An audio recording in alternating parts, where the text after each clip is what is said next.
All right. Hello, everyone. Uh, Two disclaimers. First and foremost, knife throwing is a dangerous activity, so if you're going to do this, you are doing so at your own risk.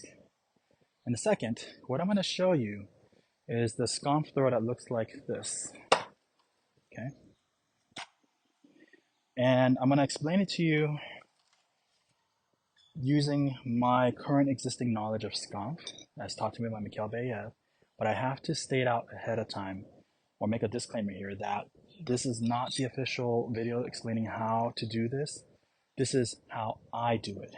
I took the principles, concepts, and body mechanics that has been taught to me so far to figure out how to do this efficiently, at least to me, what I think is efficient, and in a more relaxed manner. Okay. Now, some of you are interested in trying to throw this sidearm form that looks like Skanf. You're trying to mimic it or imitate it, but you might not be using Skanf. And if you're trying to actually practice Skanf, I'm going to give you some guidance on what I'm doing to get to this form. Some of you might be throwing like this, right? Or you might try to force it all. And you're putting a lot of strain on yourself, even going as far as to probably straining your inner elbow or hurting your forearm in the process. Some of you might be pushing, right, to try to get that look. And if that's how you want to throw, that's fine. But if you're trying to save your arm, save your elbow, save your shoulder, one way you can do it is what I'm going to teach you here, or guide you here, because this is my way. It assumes you already saw the Skanf tutorials that I posted before and understand the 5 general concepts. Okay, wave energy, circle theory, I call it circle theory, pulling forces, elastic forces, and inertia. Okay, so we're going to focus on the wave energy and circle theory here. I'm going to bring to your attention the one-handed clap analogy that I presented in the 3rd tutorial of the No Spin Skanf video that I presented a while back. The one-handed clap was just an analogy to help you visualize how to send wave energy through your arm in a manner that is more attuned to straightening the wave, okay? Because there are 2 types of waves.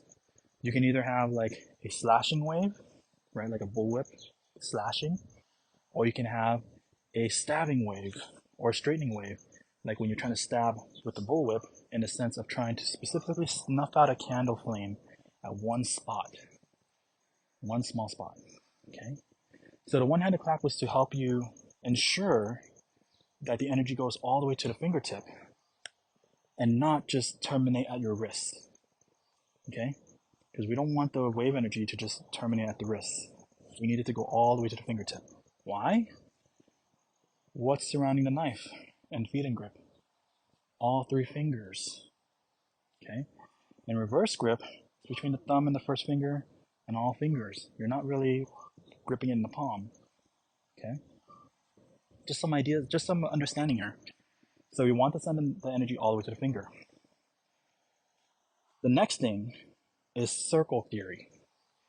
I call it circle theory. It's just basically physics. You take an object, tie a string to it, right? And then you spin it around. Imagine my arm is a string. You spin it around. If you cut the string here, physics says the object will fly 90 degrees to the string. You cut the string here, the knife will fly 90 degrees relative to the string. You cut the string here, the object will fly 90 degrees compared to the string. We're going to take that on the horizontal plane, because when you turn, you're drawing this circle around you. We want to terminate the circle here. Why? Because 90 degrees to the relative to the string means it's going to fly straight to the target. Okay? So that's where we want to terminate.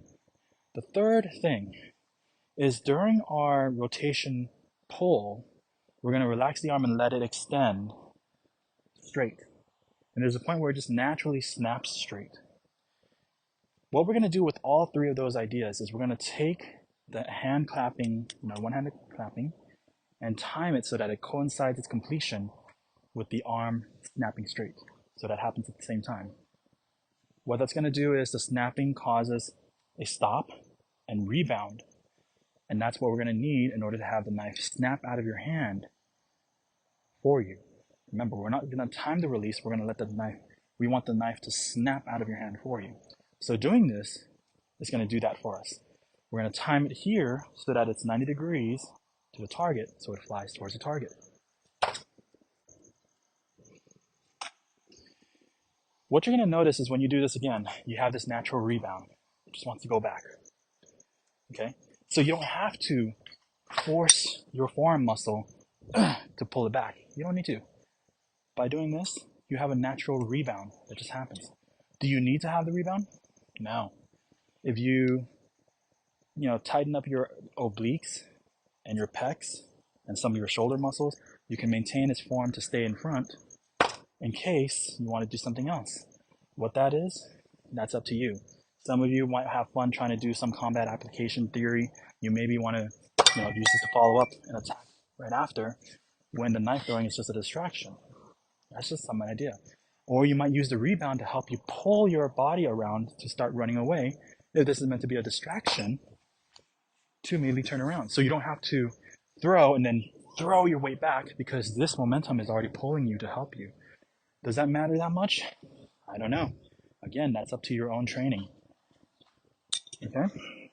But what I hope you understand is that once you understand the basic body mechanics of how to generate wave energy like this, you can change your grip and perform the same action like with reverse grip. Okay? You can do the same action with reverse grip.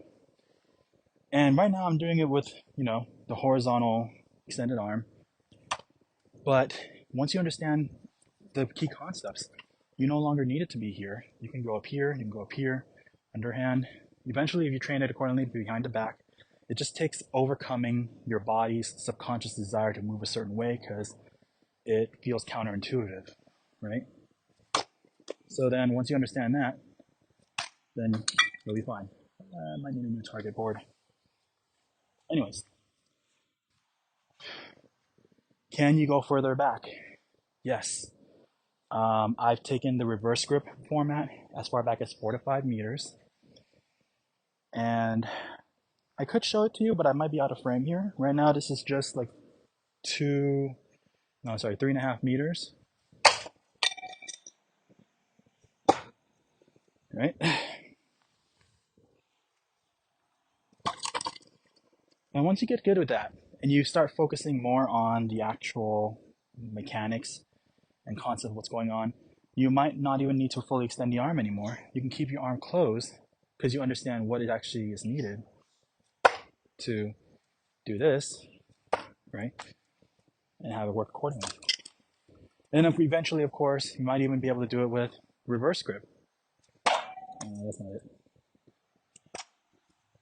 And eventually, you'll figure all of that out, and that's just more fun for you.